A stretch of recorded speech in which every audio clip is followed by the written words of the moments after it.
Hi guys, welcome back. This 20 Gaming again, bringing another Lost Sword content. This is just my comment, okay? This is like, you saw my video pulling for Hikage. I got shafted really badly. I pulled for 250 summons. So I'm not quite sure how much gems that would cost me. It's like 2,000 per 10 pull, right? So 20, 40, 50,000 gems, man. 50,000 gems for a 5-star Yumin unawakened. Is it worth it? Okay? My thing, okay? If you are waifu over meta, you follow your heart than your head, then it's okay. Also, if you are a new player and you're not, unfortunately, you were not unable to go to the Loreria banner and the Morgana Le Fay on the 6 months celebration, then it's also good that you summon for Hikage. Plus, she's a limited character. She's not gonna be coming back. Okay? And then training her as well. I know there's no global buffs on Hikage, but at least the training would be cheaper for you to at least even T5. I'm not gonna awaken her at T5. She's a bit serviceable in a way. You can use her. Let's go in and see Hikage here. So let's just go in, see Hikage. So where's my lovely Hikage here? Let me just like close this, close all of my tabs. So Hikage, let's go and see Hikage. Hikage is very pretty. Look at that, man. Like the jiggles is really good. Her ult is really nice. But the thing is, her stats, like her capabilities, are a bit lackluster in a way. If you have, if you have the Lowerias in the world, if you have the Neshas in the world, if you have the even uh, even Tiamats on the worlds, you know, like even Morgana, like Morgana Le Fay, like those meta characters, she is a bit lower on the tier. Okay, they have seen that she's less than tier 1. I've been seeing that she's at a bit tier 2 in a way. I'm still hoping that Yumi might change the collaboration, but she's really really nice looking. But like, even though with that, for new players she's really good. I'm still contemplating on my decision on pulling her, making her T5. But like again, it is what it is. I got really gaslighted by my heart, okay? Because she looks really nice, man. Like I dig that, like I dig this lady. And she's almost trying to undress herself here. It's a good like censorship on my face that I'm trying to censor that backside here. She's ready for back shots, you know? So again, if you look at this, like her ability, this is the most egregious cooldown at the moment. It's 90 seconds, okay? That's why this is what I don't like about Hikage is once she does her ult, it's like like some of your characters will be casting, like look at Merlin's ult. Merlin's ult is 35. So she's almost casting two ults going in her third ult. Even Asuka here, you know? And then Hikage goes into, I wish they make a buff for her. I feel like they could buff her a little bit. Like she's very usable as well in Stonehenge because her abilities is if she targets multiple enemies. If you're just trying to farm, but if you're farming for boss, you cannot be using her on her utmost potential because as you can see here, um, let's see here on her active skill. Not this. When Hikage defeats an enemy, the remaining cooldown of active skill is reduced. Okay? So, it's gonna reduce your active skill. It's just 7 seconds. She will be inflicting this one multiple times if you have multiple enemies. So, that's why I'm telling it's good for Stonehenge. Especially if you're just farming for equipments. Okay? If you're not farming for the boss, then it's okay. You can use her on Stonehenge 3. So, in together with like Lua and the team.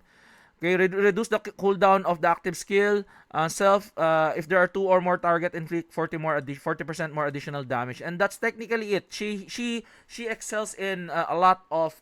If you're trying to clear the story as well, and you have multiple enemies that you need to clear, especially if you have like four sub stages to clear that certain stage, you can use her as well. But other than that, I feel like it's a bit hard. I already T5 her and I already was able to make her at this point because I don't really want to awaken her and waste more resources on her.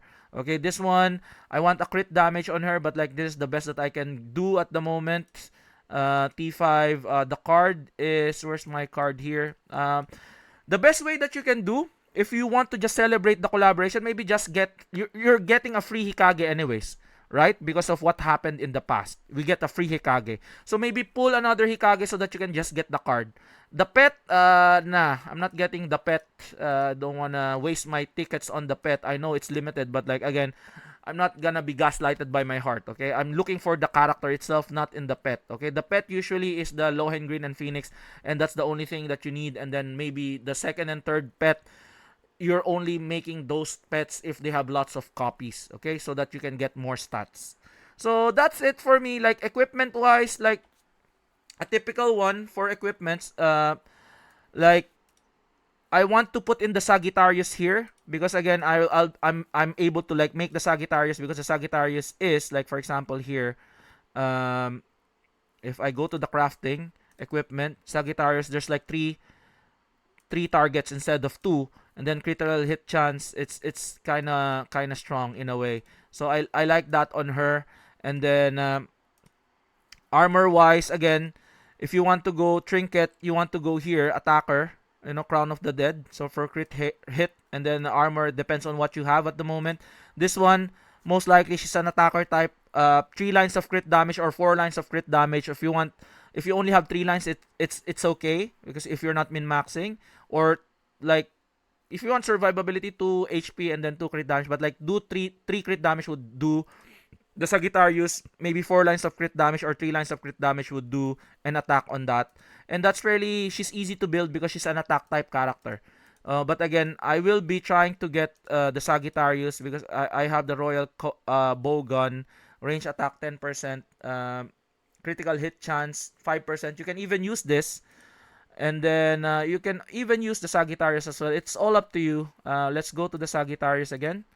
Sagittarius is critical hit chance. You don't have the range attack. You can use that one as well. That's best because she is an archer. Okay, she is an archer, and you can even use this one. But like if you're new, you can use whatever you have at your disposal. Okay, as long as again it's better look for at least two targets there.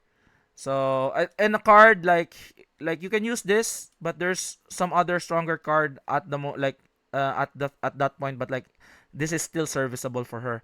Okay, so again, that's my advice with like she's good if you're a starting player in Lost Sword, waifu over meta, but other than that, she is lackluster if you already have the meta units such as like for example you go here, right? So you have this crazy team. Where's my I'm hard team? So this kinds of like team, like the Belsies, the Lancelots, the Lowerias, the Lohengreens. So they're very very strong compared to again Hikage.